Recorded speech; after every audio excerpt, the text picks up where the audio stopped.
everyone is familiar with the scams that you can get. For example, on Instagram, right? You get followed by like Alex FX, whatever, and they ask you like if they can manage the money for you, and they have free pictures, 0 followers, and they're self-entitled crypto investors, crypto advisor, crypto whatever. What are the pretty much the main mistakes someone who wants to that gets into crypto does, and of course, how can we protect ourselves from scams like this? Crypto investing and scamming. That's just it's just a classic. There's no better love story. It's a better love story than Twilight. Basically, you need to understand that because cryptocurrency is a very high risk, high reward sector. A lot of people are actually attracted by the actual gains they actually make. And to understand, one of the basic things you need to understand about investor, mistakes and what to not make is that I've actually had a look, and there are different points that are very important. One of them, you need to look at different endorsements of different crypto products. What I'm saying about this is that, if a lot of people actually, especially new products, they can be endorsed by very, very famous figures in the crypto space. A perfect example is obviously Dogecoin and our Lord Elon Musk. And I'm not calling Dogecoin a scam. I'm just saying that, sometimes you need to look at the public figure that's actually that is actually promoting the coin. If it's someone that's very big on the space, I would say that you can kind of trust it. I wouldn't trust fully, but you can kind of trust it. But if a coin isn't really supported by anyone you really know in the space, especially if you're someone that have actually done research, it's definitely going to be a scam. Another thing is about the press. If, for example, there's not a lot of research about the coin, it's not really written by any big crypto related news or agencies or news agencies, I wouldn't really trust it. So that's one of the big things. Market manipulation. I'm not going to show it, but I know that there's lots of different ways by looking at the actual volumes of the new coin that's being issued, to see if it's a cryptocurrency that is actually worth it or not. A lot of scams, how they work is that when at first they're pumped up, it's basically a pump and dump. It's a classic pump and issue as a pump and dump. The volumes at the beginning are going well, just like a kind of uptrend, and then it just goes super high. It's just basically up to the moon, but it's up to the moon for maybe a week or two, and then for some reason it just starts going lower and lower and lower, and then at some point, it's either you're gonna have a big scandal where the person just liquidates the actual whole money that he gets from coins and basically just leaves, or coin just kind of stabilizes and just keeps at a very low volume and doesn't really gain anything. And that's when that's the cryptocurrency, that cryptocurrency can be actually a scam. So it's always about looking at volume and actual news from it, and also just the media, looking at the social media from the company that actually issued that coin, because if they don't have any types of presence on the media, you're definitely going through a coin that is not a worthwhile investment. And talking about pump and dumps, which I've talked before, it's all about the hype. It's always all about the hype. We've had in the past coins that had a huge hype behind it because of people also supporting it. What I like to do with coins is that my strategy is always doing a very in-depth research out of it, and also always doing the wait and see approach. So the wait and see approach is I just wait. Yeah, sure, I could bought the coin that's very, very low. But because I know that I want to invest in that coin on the long term, I want to see if it's going to be a classic pump and dump. And when it's a classic pump and dump, I just know that I'm not going to invest in it. Or, and obviously I've done that before, I buy the coin when it's done, when it has pumped and then dumped. So a classic example last year was Omisego and Chainlink. These are very serious projects, but last year, because of the crypto pump, they did a classic pump and dump, and I think they reached, I think, at $30, $40, something like this. And I was like, there's no way I'm going to buy this, like per coin. I was like, there's no way I'm going to buy this. I think I bought both coins around like $15, $16. They pumped to up to $40 and they dumped into like $16, and now they're like around like 25, something like this. So I was able to actually, do it very well. So it's a classic, like long-term vision of knowing it's going to dump, it's going to short, obviously. And so that was one of the right strategies. For other coins that go pump and dump, that's another story. Maybe I'll get into which coins actually pump and dump one day. But yeah, these were coins that I could see that there weren't actually good projects, but because I wanted to get into the aspirations of doing a pump and dump, and so that's why I wanted to actually have that experience. Anyway, so going back to those pump and dumps, you always want to prioritize into your low risk investments. That's one of the most important things, is that just like what we call the classic bonds and FX related or products that you can actually buy on the financial markets, you want to buy cryptos that are in the top 5, top 10, top 15 that are in remittance or stable coins. These are coins that you kind of know that they're going to be stabilized, and they're going to be low risk. If you gain more into the markets, you will at some point want to actually continue more, and that could actually be a good thing later on to actually buy high risk coins and do something quite well with it. The understanding behind it is that for each coin, they need to have a value behind the products, and that's always going through your research. So one of the big things you can actually do is going, for example, on CoinGecko, click on the coin and look through the actual summary of the information behind it, and then when it's done, you after reading the summary, looking at the value, looking at the prices, there's always kind of a link, and you click on the link. Click on the link, look at the project, do your due diligence, look at the actual articles about it, look at Google. It's basically doing sort of the what we call equity research, but it will be like coin research, and you basically look at what it actually does. And some of the coins actually have different types of what we call like solvage, like what they are trying to solve. So for example, like if you're looking at privacy coins, we have something like Monero, Zcash, or Dash.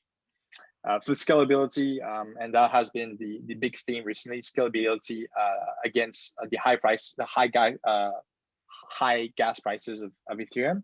And so two big projects that are actually doing pretty well, or three big projects that are doing pretty well, obviously Cardano and Polkadot. So these are scalable coins. So if you understand what these coins are doing and what they're trying to solve, you have a better understanding of those actual projects and the coins. And then another one are interoperability coins like Ion. So kind of linking different coins from different structures and blockchains, also part of those coins that you should actually look at. Lastly, just to finish off about the mistakes, you need to look at the actual how good of a quality of those tokens are. And what I mean the quality of the tokens, and that always goes back to the idea of the actual role it has, the purpose, the features, and the actual long-term perspective of the coin. And that's also looking at the actual summary of it and information out of it. The most mistakes that actually people that actually invest in cryptocurrencies do is that because of the hype, because of the name, because of the meme, because of their friends buying it, they don't do enough research. For me, one of the most important things is always do your research, do your due diligence, understand what it does, and understand that like the actual space and how it actually works, and you'll be able to invest in very, very attractive products. Looking, for example, at the token itself, looking at the blockchain behind it, looking at what it solves, looking at how it actually did the ICO, so the initial coin offering. Looking at how the ICO went can also tell you whether or not it's a scam coin or if it's a real coin. So I think at the end, yeah, these are the big things that I think are the most important aspects that you need to see about investor mistakes. At the end, everyone's gonna make mistakes. I've made mistakes. I know Bogdan has probably made mistakes. Everyone will make mistakes, but if you have that behind your mind before you actually do your investing, you will make less mistakes that I did and that Bogdan did. No, for sure. So you said there about doing pretty much as an equity research report, right? Yeah. And of course, we're coming from a stocks background, so we're analyzing the fundamental value of stocks. I was wondering what advice do you have for people that want to fundamentally analyze a coin? And if you could expand on that, of course.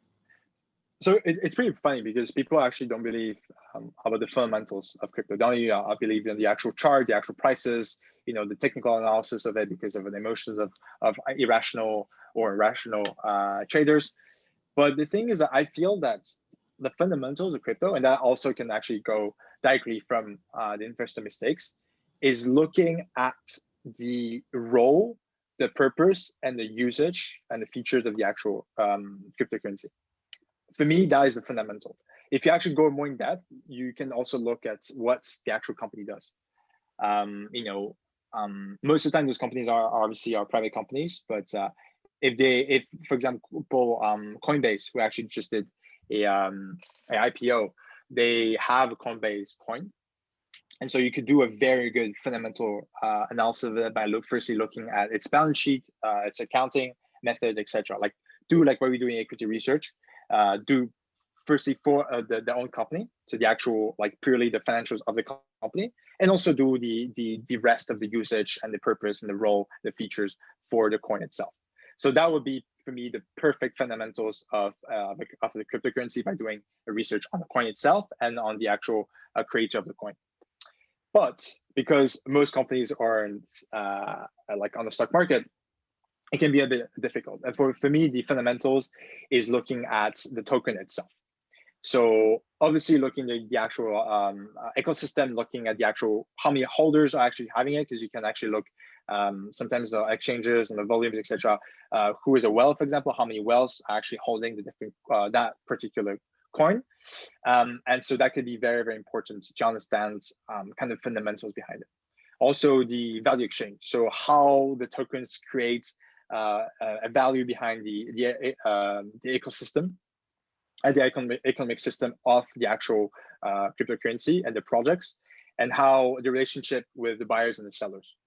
So those research, you can actually find them on the internet, a lot of them through the articles. And so that can actually helps a lot into understanding what that coin actually does, and kind of a relationship between the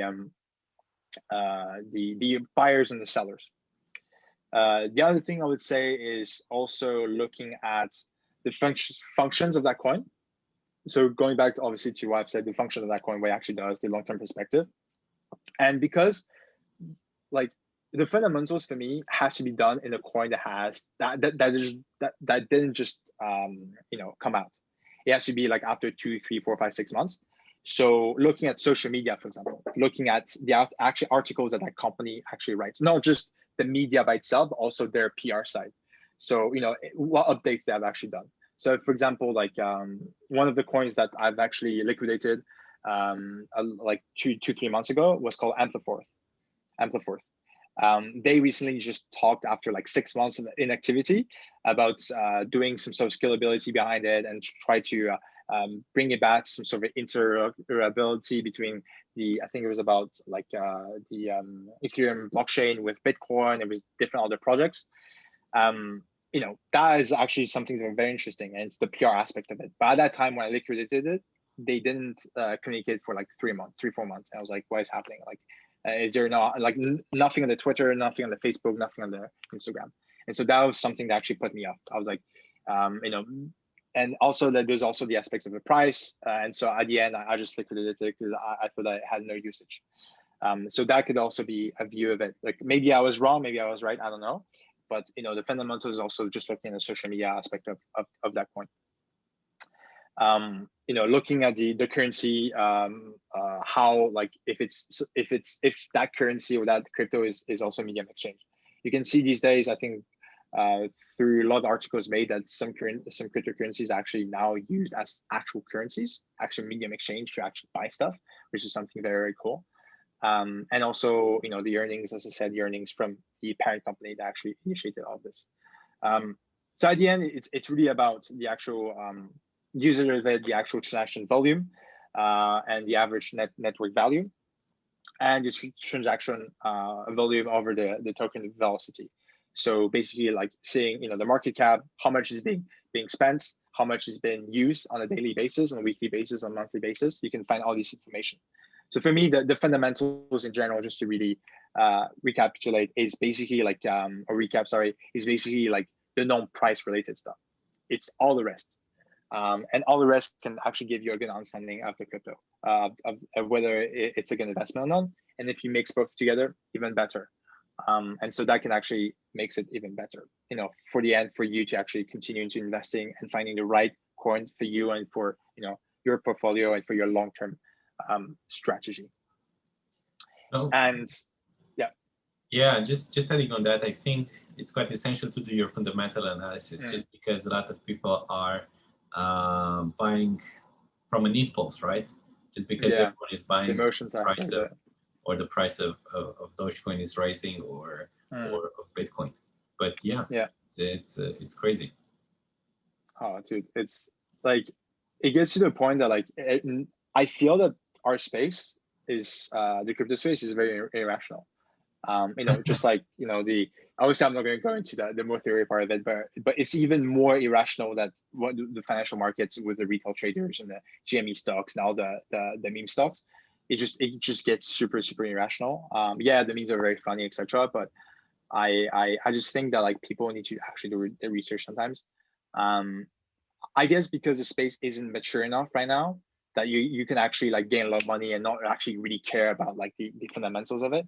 But with time, with more institutional investors coming through and more people really like loving the actual space, like that will actually like be the way for them to actually have more rational, having actors that are more rational. Even though we're not rational by itself, but we'll have more of a rational market basically. Yeah. Oh, 100%. And I remember you were mentioning there, like pump and dump schemes, or how are they called, like pumpy dumpy.